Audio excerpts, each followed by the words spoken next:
Hey guys, what's up? Welcome back to First Base, episode 3. I can't believe we're already 3 episodes in. And if you haven't checked this out and you're here for the first time, welcome. I'm super excited about our guest that we have for today, especially because he's an Arizona athlete. And that's just great for us out here in the Valley. I'm hoping that a lot of you guys, because some of my audience is from out here in Arizona, you will know this name and face. We are having on Paris Johnson, offensive lineman for the Arizona Cardinals. I'm so excited to have him on. I feel like linemen don't get a lot of love. It's always about the quarterback, the running back, the receivers. Where's the love for the lineman? Paris Johnson's going to be here and tell us a little bit about himself, and we are going to go to first base with him. Paris Johnson, welcome into First Base. You're my first ever person that I'm having do this with me here in person, so I'm super excited to have you. Cool. Yeah, and I love to... You're an Arizona Cardinal, so you've been out here in the Valley for a little bit. What do you think of Arizona so far? It's awesome. It's a lot better than Ohio. Just the weather-wise, people here are cool. There's a lot of outdoor stuff, doing hiking and checking out the desert. So it's been enjoyable. Do you call it the Ohio State or Ohio State? I call it Ohio State. I call it Ohio State, but when I'm all my teammates and stuff, they always come around and they're like, Why are you guys so, what is the about? Why is the such a big deal to Ohio State people? Personally, I've never met an Ohio State person that fantasizes about the so much. Okay. It's really people that don't go to Ohio State that have heard the stories about, I'm sure, the past alumni that were so hard on the that people see me and they're like, oh, Yeah. So but everybody at Ohio State is Ohio State. Right. But I'm sure when recruits first come into school, when they announce I'm going to the Ohio State, so you're hype around the first time, you're hype. Then after that, it's Ohio State, OSU. When you decided that you were going to the Ohio State, did you say the Ohio State when you picked? How did it work for you? Did you have a draft day at your high school and everything like that? I just kind of posted online at night. You were like, I'm going. Kind of posted online. I didn't have one of those my high school coach at the time didn't want me to. He didn't like that. He didn't like the theatrics. We don't need he didn't want the show. He didn't want to do that. My mom wasn't big on the show. I kind of want to do that. I wanted the show. I was like, that's what, not everybody gets recruited, so I want to do the show. But my high school coach was very professional at the time, and he was like, just pick a school, call the coach, tell him where you want to go, put it online if you want to for your retweets and your followers, but it doesn't really matter. He's very, very old school, so I didn't do all the waiting. Right. The whole game. Anticipation. The whole thing. If you weren't going to pick Ohio State, where was your second choice school? I would have went to LSU. Really? I would have went to LSU. It was between LSU and Georgia. Ooh. So when Coach Meyer first left Ohio State, right, I was going to go to LSU or Georgia for sure, but I felt like it was kind of a God thing that probably back to Columbus. But I really would have been, but if I really didn't listen to that voice, I would have been either Georgia or LSU. I was really close on those two. Interesting. That would have been a big difference, definitely. Ohio State, Big Ten, to then going to the South. Just a different feel for sure. That's really cool. What's your favorite thing that you've done out here since you've lived in the Valley? Besides, obviously, playing football, being there for the Cardinals and all that. Yeah, I would say, honestly, once I got out here, I kind of got into to shooting some guns and stuff like that. Love it. When I grew up, I didn't grow up in a family that, had guns or had any feelings for or against guns in Ohio, but coming out here my first day, a lady from the NFL was like, make sure you guys get guns because the gun laws here are crazy, so make sure you practice. So I was like, all right, well, let's go out to the desert and try it out. And I was like, it's pretty fun. Go out with teammates and set stuff up and go far out, and just felt kind of a little country, but it was fun. I like it. Hey, well, I'm from the Midwest. You're from the Midwest. We have a little bit of country. Yeah, it's a tiny bit. Tiny bit. And I'm like, I like that you went and shot guns because that's such an Arizona thing. Arizona thing. I'm like, my dad is originally from Iowa, and he grew up hunting his whole life. I got a good little story that I'm going to bring in here right now. Have you ever had venison? Have you ever ate deer meat before? I haven't. You haven't? I haven't. Okay. So I thought in my life that I never had either. And I was always... my dad, he hunted, but my mom was kind of always a little, not into it, weird about him hunting, didn't, love the killing of the deer and everything like that. But one day, he's making us, chili for dinner, makes it. It's delicious, and we're all eating it. We absolutely love it. And my mom goes, there's something a little different about this. Like, what did you do to it? And he kept saying it was just spices. He's like, it's nothing. It's nothing. Turns out it was venison the entire time, and it was deer meat, but he made chili with deer meat. We were all so, also, I have me, my sister, and my mom. So my dad has to deal with 3 girls, and the 3 of us were not happy with him. But venison, it's actually pretty good. I hate to say it, but the shooting is cool. It's very fun. Have you gone a lot since the first time you went to the desert? You have. Are you good? Are you getting yeah. I would say so. I was getting pretty good, getting better. I love that. I love that. That's so fun. Is that something that you would consider kind of a hobby that you do out here now? I would. Outside of football. I would say it's a little bit of a drive to get out. I go down to Maricopa County. Right. There's a lot of, land for that and some setup space. So it's a little bit of a drive, but whenever I feel like I'm bored, I'm cool with taking a drive, and I call some teammates. It's usually a fun time out there for a couple hours until we run out of water. Cool. And then we're gone. Dehydrated. Yeah. We're out of here. We cannot be out in the desert. I love that. So you're originally, though, from the Midwest. You are from Ohio. What was it like growing up in the Midwest for you? What did you do outside of playing football growing up? Really, outside of football, I mean, I took school very seriously because my mom, that's her background is education. So my grades always had to be right. And really just, I like playing video games my entire childhood. I wanted to be a professional gamer too at one point. Really? My mom shot those dreams down really fast. So then it really just became a hobby. So just playing video games. Okay. So you said your mom's background was in education then. Was she teacher? She was a guidance counselor. She was a guidance counselor. Okay, cool.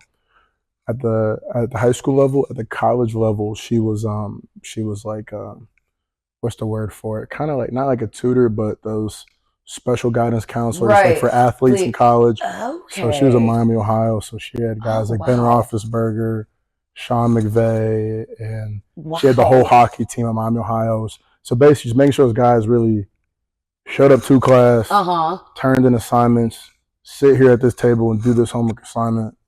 It's kind of her role. So when it was my time, she was already a professional. She was like on your sit at this table and do this work. And knows how to do that outside of the house too. Yeah. I read though that she was really big into you writing growing up. So you went to school for journalism then and you really enjoyed to write. Switch gears a little bit and change it up. That I read that you speak a few different languages here. I've heard that you're a little linguistically elite compared to the rest of society. So I had a fun little game over here that I cannot believe that Paris Johnson Jr. over here speaks a little bit of Portuguese, if I'm correct, Mandarin, and then obviously English. Did I miss any? No. That's it. So I thought this would be a little bit of a fun game. I'm just going to give you a word or an easy phrase within the language, and you've got to say it for us. All right. I haven't been practicing. Can you do this? Can you do this? I promise I'm not going to try to trick you and be like, tell me I don't even know. I'm not going to give you something crazy, like explain the offensive scheme to me in Mandarin or something like that. It's going to be basic words. Okay, first one we've got. Tell me how to say hello in Portuguese and in Mandarin. Oi. That's Portuguese and just ni hao. Chinese. Ni hao in Chinese. Okay. Do you know how to say, next phrase up, do you know how to say sports in Portuguese and Mandarin? I don't know how to say it in Chinese, but in Portuguese it's esportes. I looked all these up too beforehand because I was like, I'm going to see if he knows these or not. I took Chinese for 6 years, but I stopped my senior year in high school. Okay. I stopped it because I had to learn it in person. Right. But and I got to Ohio State with COVID. They weren't offering Chinese in person. I learned better in person, so I switched to Portuguese. Okay. So Portuguese, I would say I'm more up on Portuguese than you are. Than on my Chinese. How do you say how are you in Portuguese? Tudo bem. Tudo bem. You can say e aí, beleza. There's like a whole bunch of different ways to say it. Can you say a sentence for me in Portuguese? Like, can you say like, hi, my name is Paris. I play football for the Arizona Cardinals. Oi, meu nome é Paris. Eu jogo para Arizona Cardinals. That was good. Heck yeah, I'm impressed. I took 5 years of Spanish growing up, but like same kind of thing. if you're not like keeping in practice with it, it's like hard. really hard to keep things. Yeah. I'm going to Spain for the first time ever this year, and I'm like telling myself that I'm like, I need to like brush up on my Spanish and stuff, and I bought like a Babbel subscription. Yeah. I've used it like once. Yeah. I need to get way better about it, and I just start like setting a schedule to work on this. Mm-hmm. I circle back now. Your mom, writing. So you went to school for journalism.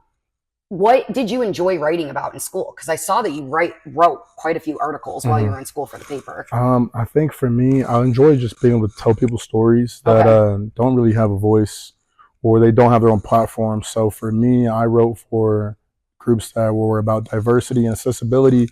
So I want to talk about clubs and groups or even individual people at Ohio State that basically help people in like super small groups, but that weren't the most popular clubs with thousands of members. Ohio State's a big school.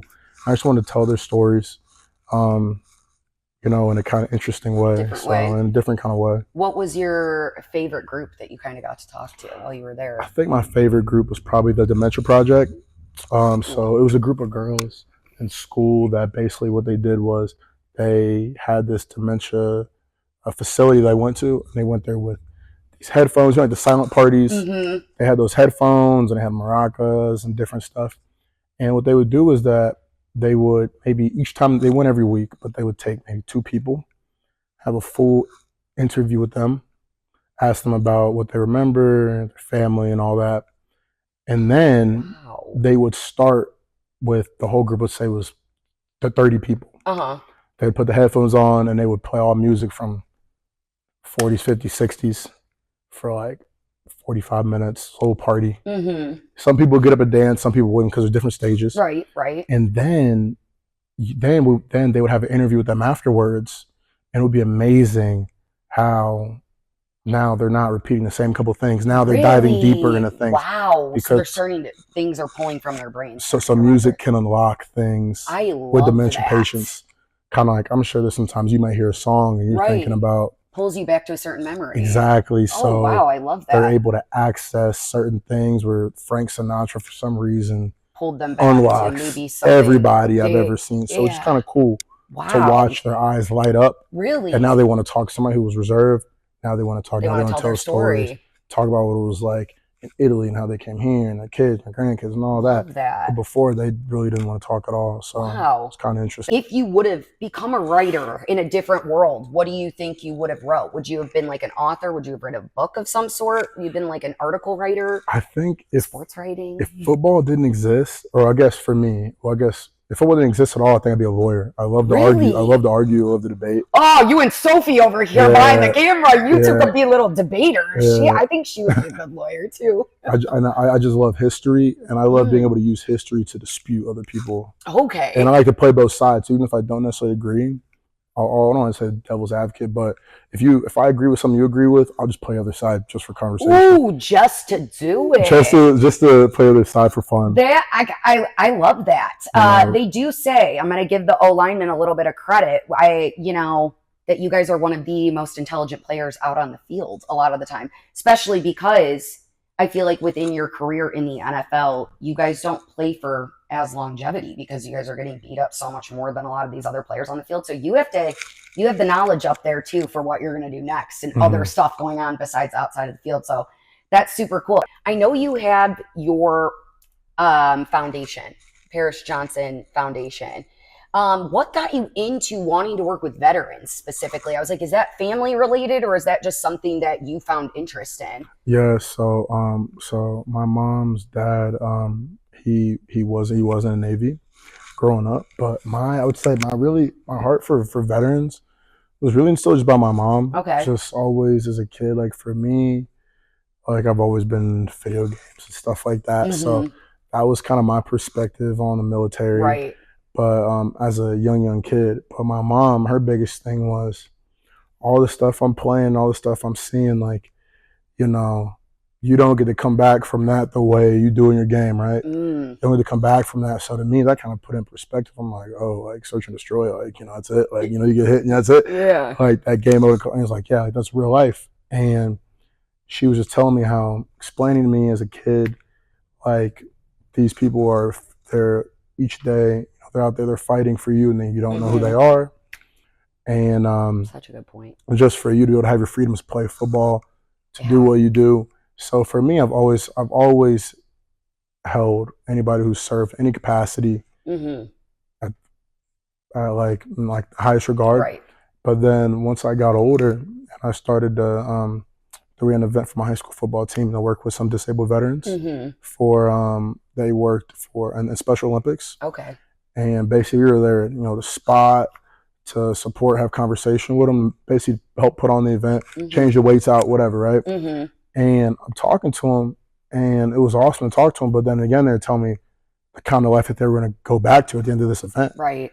And I was like, you're telling me that there's people out there that serve and they come back and they have nothing. Yeah. They have nothing. And to me, I guess that kind of bothered me, especially in the career field I knew I wanted to go into. I'm like, there's no way that there should be more resources, athletes out here that live luxurious lives compared to people who actually go out there and fight so we can even have this interview right now, and I'm worried about a bomb going off right there. So I think to me, that's always been an issue to me. Like, I love that I play a game. I can take care of my family. But at the same time, I feel like, okay, if that's the case for me, they should have tenfold, right? So I think to me, it's always like, when I have an opportunity, I want to be able to give back to the people that have given everything. Right. I know it's not enough, regardless, it's not enough, and I won't compare. But whether it's a conversation, whether that's food, whether it's opportunity, whether it's housing, I think to me that's want to help. I feel like we have to. I feel like everybody should want to pick up anything they can't do, because I love the military. I love everybody who serves, but put me out there, I'll be like, you know what I mean? I'm about to watch the base, make sure nobody gets close. Wait, this is funny coming from you, though. You're like, I 100% agree with you. And I think that's huge coming from an athlete, too. Somebody like you saying that to see, how good you have it with what you get to do and where that all even comes from the outside. But I'm like, you're telling me you would watch the base with the profession that you have? Heck, yeah. You wouldn't be out there? I did paintballing one day when I was in college, and it was with the whole football team. And I remember, like, they said, go. And all of a sudden, I didn't see anybody from the other side. I'm just seeing. And I'm like, oh, heck no. I didn't move behind my little tire. You're like, I was here the whole time. I was the last. Paris the last one. They're like, surround them. I'm like, I fed up. I was like, no, I'm done. Nope, don't even shoot me. Do you have like a chill out veg routine for yourself, like when you get done for the day? Well, I saw something on Instagram, and I was like, the funny thing about guys is I like to decompress. These guys like me, to decompress. It's fun to like hop on a game that makes you kind of angry. Like, I'm playing with other people, and like I'm angry playing the game. You're on wars. I'm like, and like that's how I decompress. Is like yelling at my closest friends about how they're failing me in some sort of way, and how we can need to pick it up. And then like that's relaxing too. Okay, so what's your game then? What's your go-to? Call of Duty? Really, anything Madden right now. Right now, I'm playing Madden with my friends right now. Is it weird to see yourself in a video game? It is. Well, actually, it's not, but it is. Depends. Only like if I'm playing Madden, I use the Cardinals. Everyone wants to try to be the defensive end to try to like knock me over to make the play. So like while I'm playing, so like I don't really play with the Cardinals that much on Madden, only because I notice anytime I'm calling a pass play, instead of looking at receivers, I'm watching myself. Like, am I locking that guy up right now? Like, I'm judging myself. Okay, I'm locking him up. Okay. Then I get hit from the other side because I didn't throw the ball. Right. So I'm like, I just need to play. Who do you? Who's like somebody not on the Cardinals that you play with often, like in the league? I play with the Ravens a lot. Okay. I play with the Ravens a lot. Okay, fine. So I can throw it to Mark Andrews. He's like an overall 94. He catches everything. Lamar Jackson. I run like a high school offense, triple option. Okay. I run a high school offense. So I really use Cardinals, Ravens. So every now and then I use the Bears. I just like because with Justin Fields. Well, now it's Steelers, but I like any running back, any quarterback that can run. Okay, so you like a little dual threat quarterback there, a little Lamar, a little Justin Fields. How do you think Caleb Williams is going to do in that system? I think he'll do well. I mean, I think what I'm seeing early is that I think they're putting good pieces around him. Definitely. They got they got Keenan Allen, they got another wide receiver that he voiced that he wanted. Right. I think they're supporting him in that way. They got Darnell Wright last year. He's a good tackle out of Tennessee. So I think they're starting to build a good offense for him. I think they're treating him well. I think they're doing him right. Obviously, I don't know as much about Chicago as I know about the Cardinals, but right. I feel like it would have been better for Justin's career if they would have put the pieces around him early. He could have had earlier. They're giving Caleb everything he wants day one, which is awesome. I'm not like, oh, that's not fair. No, but that's the business we're in. That it is. But I wish that they would have did that for Justin. Like my guy CJ, I feel like the Texans did a great job. Texans are going to be of surrounding him day one, so we can have that success. It's going to have those pieces. Come in and flow, right? Definitely. And I'm not saying the pieces are carrying him, like he's doing his job. Right. But as a quarterback is it's not high school football anymore. Right. Your quarterback, it doesn't matter who you have. If your line isn't right, your receivers aren't right, you don't have a tight end that can make plays. It's got to be the whole package. Exactly, quarterback has to have the whole package to unlock all his capabilities. So I think the Bears are doing a good job of doing that for him. I feel like right now the Cardinals are doing a really good job, especially upping this offense right now. I mean, Marvin Harrison Jr., Zay Jones, as of 2 days ago, I think it was Friday. Like, how are you feeling about that? I'm excited about it. I feel like we're doing that exact same thing. I do too. I know right now offensive line is a point of emphasis. And obviously me being part of a franchise where that's important, I think is valuable, especially when you have a running back like James Conner. Who's fantastic. And then again with Kyler, my biggest thing is that his feet are amazing and they are a weapon. Right. But my job as a tackle, I want him, if he doesn't want to use his feet, you don't have to use your feet. I want you to just be able to sit back there and throw if you want to, right? So and I think that's a big point of emphasis right now. And again, having my guy Marv, having Zay, Mike Wilson, Trey McBride. I think arguably Trey McBride had a great year last year. Insane season. He did. He led the team. I think he led the team in receptions. He did. Reception yards as a tight end. I feel like that's kind of rare in today's game. Big. Hey, unless you come from tight end university like me. Iowa. We got come on, you can't deny that. We kind of are tight end you. That's because receivers aren't found in the fields of Iowa. You know, they got everyone in Iowa's 6'5", 240. Those guys can run. Corn for a tight. Yeah, those tight ends are real deal. Like we played Iowa, the tight ends were a threat. I don't think I've seen a receiver for Iowa catch a pass in the shoe. I don't think I've ever seen that. It's just line up all the tight ends they got. Right. But I do got respect for the tight ends. You got He's got respect for I got respect for Iowa tight ends. He's got respect for Iowa tight ends, even as the Ohio State alum. So that's saying something. They got some tight ends. That is saying something. And I'm curious, do you feel like you guys are liking and meshing with Jonathan Gannon now as a head coach? And I feel like now last year, first season, he's getting the feel of everything, but now you guys have Kyler back too as well off of injury. So are things meshing together well for you guys as a team right now? Yes, I think so. And I think even for myself, I feel like my relationship with him started great early. He's another Ohio guy. Yeah.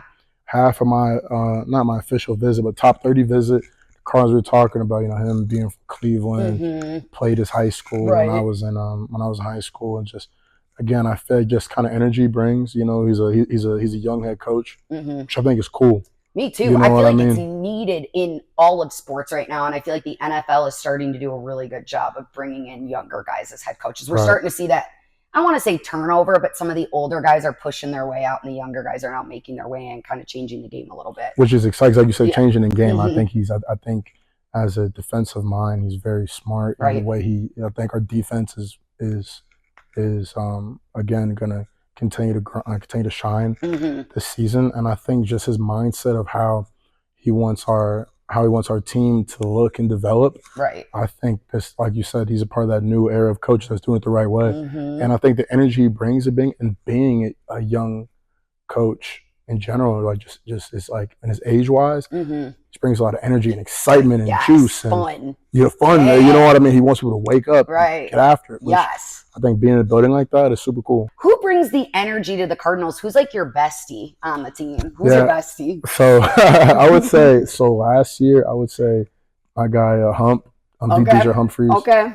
I wish he was still with us. That's my guy. I was just gonna say, oh, that's gotta be a rough one then. Me and him, like literally anything I did, I was like, me and Hump, let's do this, like whatever. Yeah. My locker is next to him. Mm-hmm. Like that's my guy, to this day. I would say right now, I'd probably say, my guy Will Hernandez. Okay. That's my guy. He was my right guard this past season. So what about anybody who's like one of your close friends in the league that's maybe not on the Cardinals? How'd you guys meet? I would say a lot. Obviously a lot of my all my guys that came out with the draft. Of course. That I played with Ohio State. Mm-hmm. But guess kind of hard to say. I was like, I know you and CJ are pretty close, obviously. Yeah, right? It's kind of hard to say because I feel like I have a lot of friends that played with Ohio State, but also I met them in high school, all American games together. Yeah, it's like you guys go back further than people even realize, just being in the NFL or just the college careers and stuff like that. So I really say all my guys that came out with in my class, like CJ and Jackson and Luke, Browns, my guy Whippler. So it's really the guys really came out with. Love that. That's awesome. All right. I'm going to give you a little game of, I was thinking I was going to do this with you, but this is perfect. This or that. Okay. So I'm going to give you like just things like hot or cold, but I want you to give me your answer with also kind of a piece of why you would pick that over the other thing. All right, let's start. I'm going to go with mountains in the cold or beach in the sand, and why? Probably beach in the sand, only because of the weather. I kind of like hot weather. Me too. I got access to the water. Are you a swimmer? I got pretty good. Okay. I got pretty good. I would say at first, if it was a couple years ago, I'd probably say no, not really. I love to swim, but for most of my life, I couldn't really swim, but I love to be in water. I can say now I'm pretty good at swimming. Okay, now you're a good swimmer. Pretty good at swimming. I grew up, like, my parents put me in swim lessons, I think, when I was 3. And my mom always talks about when they would do anything on my back, I would struggle a lot. For some reason, I would freak out about my ears. This, long story short, my mom thought I was just being a baby. No, come to find out, I needed tubes in my ears, and I had to get my adenoids taken out of my ears. But with that, she was like, Taylor's a pretty good swimmer. And then eventually, I ended up being a lifeguard at the biggest water park in Illinois for 3 years. So I was like, I've saved some people. I don't look very big, but I did. I saved 5 people in our wave pool my first summer, and then I think like 3 my second summer. Yeah, the wave pool's dangerous. Yeah. I almost died in a wave pool as a kid. Exactly. Yeah, like, those things are different. People don't realize, and especially when there's like hundreds of people in them. And then the tubes, and you're trying to get underneath, and then you hit somebody's tube. Exactly. Now you're back at the bottom again. For air. People didn't know how intense my job was either. Our job, because of that, like if I would have been at just a small pool, like a family pool or community pool, it's not that intense. But like for us when I was at the wave pool, you have to like learn how to scan water and everything. Obviously CPR, all that kind of crazy stuff too. But our boss was so intense that he would take this thing called, it was a dummy, like a little baby doll, but we called it the Timmy. And he would call it Timmy drop days. And he would take that doll and he would throw it in the water in your area where you're supposed to be scanning. And if you did not get the Timmy out within the 15 seconds that you're allotted as a lifeguard, he would deem that as, okay, if that was a real person, they would be drowning right now. You would get fired that day on the spot if you didn't get the Timmy drop. He was an intense boss. And that was supposed to be like my fun job, like in high school, and it was pretty intense. So you were always scanning. Yeah, I was. You never know when Timmy's in there. I just never knew when Timmy was going to be in the water. But it was a really cool job. Okay, so I like that you picked water over the mountains. What about salty or sweet treats? Probably salty. Salty. So you're a chips guy. Then. Yeah. What's like your favorite junk food or snack go to? Maybe like I'm a popcorn guy. I can kill popcorn. I can get the biggest thing of popcorn, just destroy it myself. Love that. Sometimes, like, so there's one time I was in Florida. and I really want some popcorn, so I drove to the movie theater, ordered popcorn, and then left. Just got the popcorn and just left? And just left. Like, You're that's like, real life. Like, popcorn, since I was a kid, like, there would be a thing where, like, my dad used to take me to the movies with him because he didn't like to watch scary movies by himself. Mm-hmm. So he'd take me to the movies with him, and my mom hated this. She didn't find out until later in life.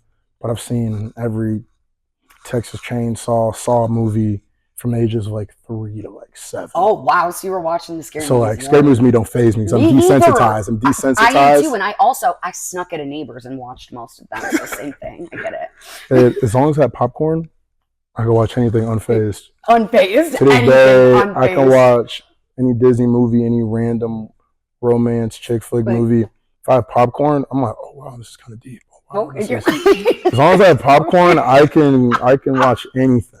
If I've got popcorn, you can watch anything. Anything. What are you into any shows right now? Do you got any Netflix? Anything good streaming? Right now I watch a lot of BMF right now. Okay. Like I like those type of like Power, Snowfall, any type of like drug crime shows are really kind of my thing. I kind of like that kind of stuff too. I always say I'm a thrillers person. Like I like anything that's got to make me like think like a little bit. I don't really like watching things that are just kind of, I don't know, surface, if that makes sense. I get very bored very easily. Coke or Pepsi? I probably would pick Coke. Okay. I don't really drink any soda. I don't really drink soda. Either. But I guess Coke, because maybe like when I was a kid, it was always a treat when I could. My mom, she was very big in like nutrition and stuff, not corn syrup. Read the back of everything. But the Mexican Cokes in the glass don't have high fructose corn syrup. So, and it came in a glass, you know, take it off the bottle opener. So as a kid, it was always a treat to have the Mexican Cokes. I felt like I was getting a little bit of, being in the Midwest, like I was a little bit of, what's the word, like culture. Yeah, you're getting. You know what I mean? I'm getting a Mexican Cokes from Kroger's. Like, you know, this is different. Yeah. I'm expanding my taste. Yeah, I'm expanding my cultural taste buds right now. I feel like, I was the opposite. I never liked even pop to begin with. I remember I tried pop for the first time. I think my sister, we had like a trampoline in our backyard. She came in with like a squirt and she was like sipping on it and like got on the trampoline. I was like, oh, I want a taste of that. She was like, here. And I took a sip and I was like, the carbonation to me was like the grossest thing ever. And I'm still the same way. We went to a concert last night. She goes, here, have some soda water and bitters. It'll help your stomach if it's upset. And I go, I cannot drink this, Sophie.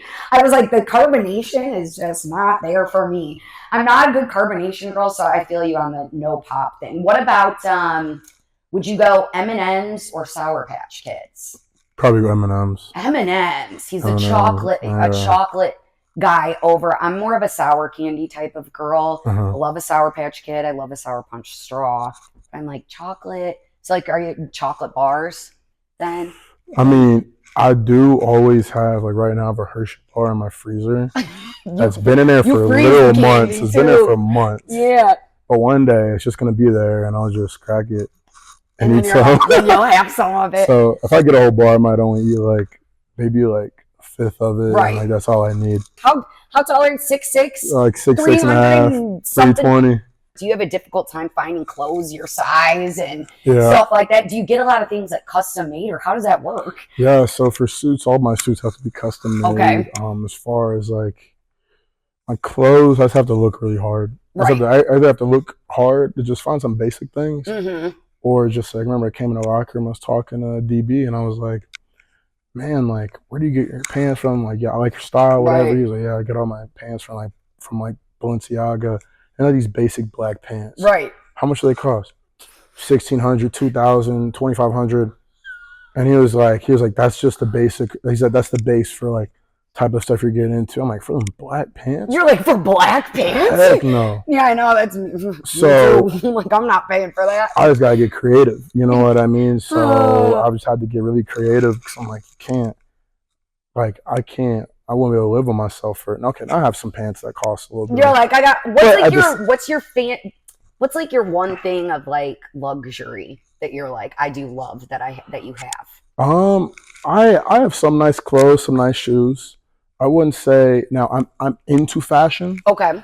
But I would say as far as for myself, I'm not always I'm not a big consumer of fashion. Okay. But I notice details and little, accessories, whatever. Things How that you somebody Yeah. for me, I like to be just very like plain and simple. Mm-hmm. But like I might have some cool on the wrist or Okay. chain or something small. Maybe it's just the shoes. So it's like very simplistic, but then you like maybe one little pop. One little thing, because I feel like if you're Gucci down, it kind of looks. You're not even noticing. It's just too much. You're not even noticing. It kind of looks like you're trying to put it all out there too. You know what I mean? Like it just gets to be a lot. I agree with you on that. I'm not a big fan of like the whole drip, the whole outfit. Right. Is drip even a cool word anymore, guys? I'm starting to phase out a little bit. Starting to phase out a little bit. Hey now. All right. I need a new. What's a different word besides drip then? What should I be using? I need to know from the cool 22-year-old over here. I mean, I would say you got to fit on, like you fit it. You know what I mean? Like, you put Am I fitted? Am I fitted today? Yeah, you're fitted right now. You're fitted. All right. I'm fitted. I like it. I'm fitted. That's going to be my new thing. I'm going to say, Paris told me that I got to say you're fitted. I'm going to look at people now and be like, you're fitted up. That's going to be my new thing. I like it. How big of shoes do you wear? I'm so 16. 16. My little feet right here, I wear a size 6 woman's. I think your foot compared to, oh my God, child shoe. I'm like, wait a second. Child's shoe compared to yours. Like literally, wait, that's actually ridiculous.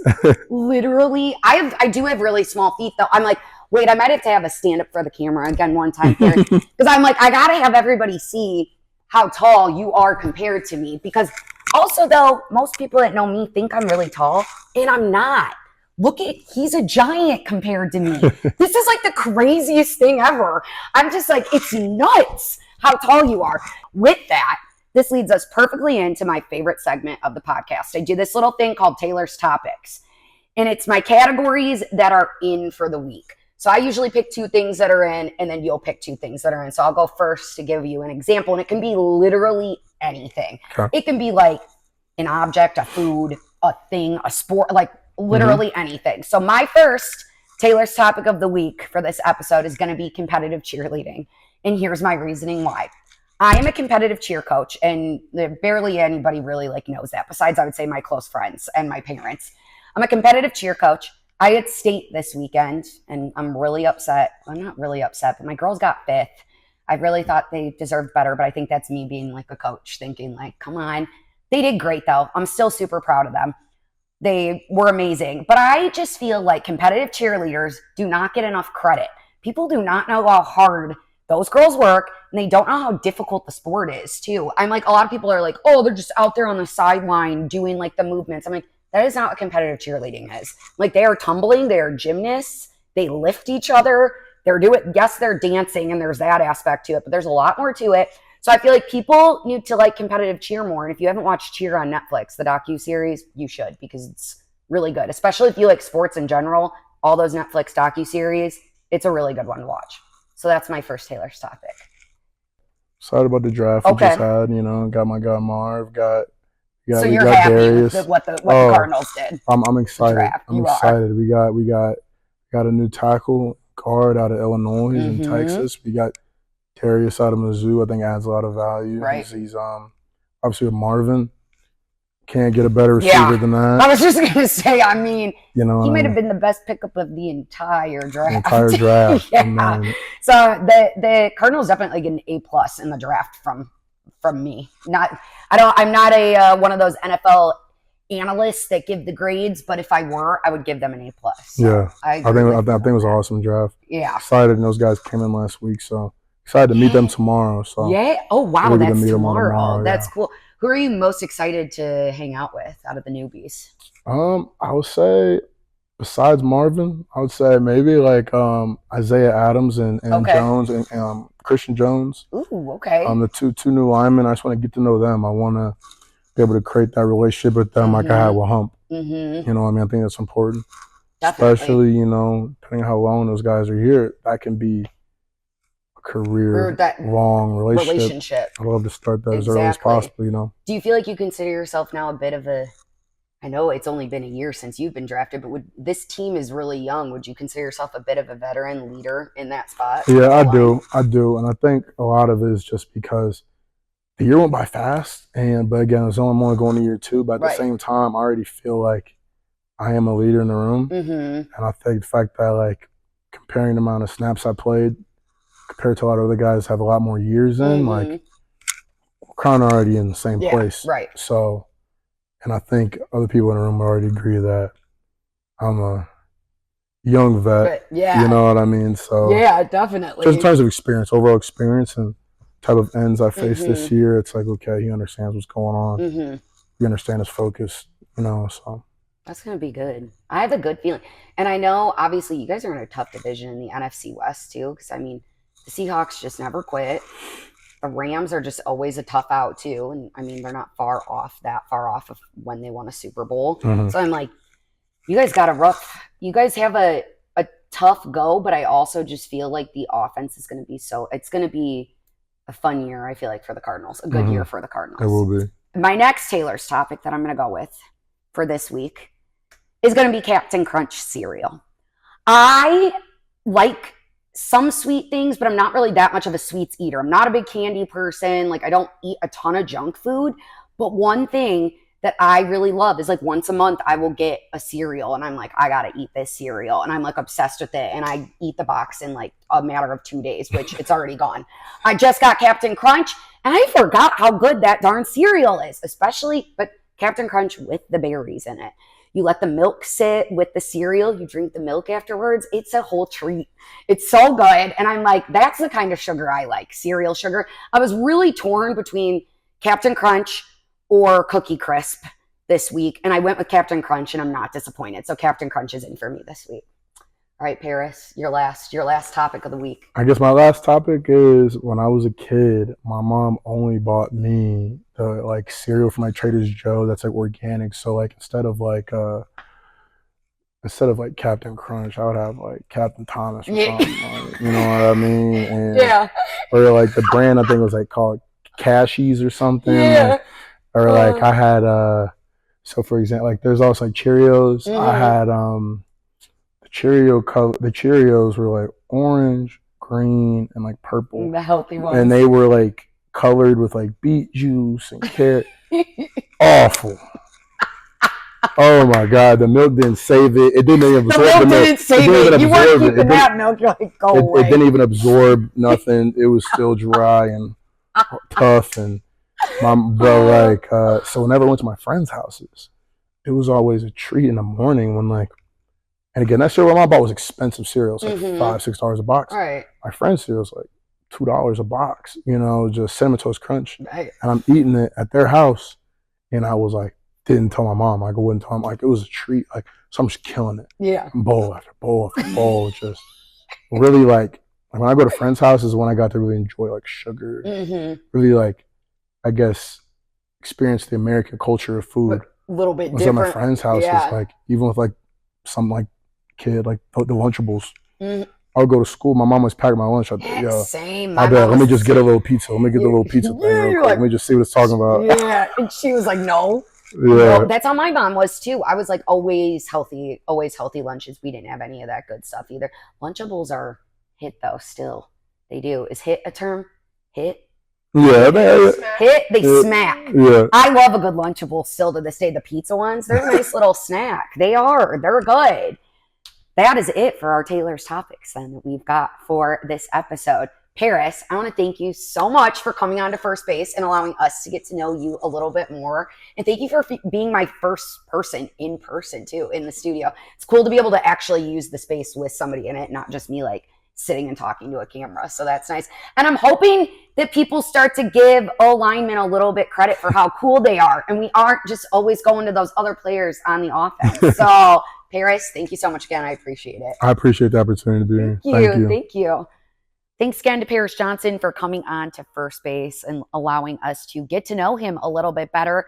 This is your guys' first time tuning into First Base. Please like, comment, and subscribe to the podcast. Whether it's on Spotify, Apple, YouTube, you name it, it's all over the place. Thanks for watching, guys, and I'll see you next time.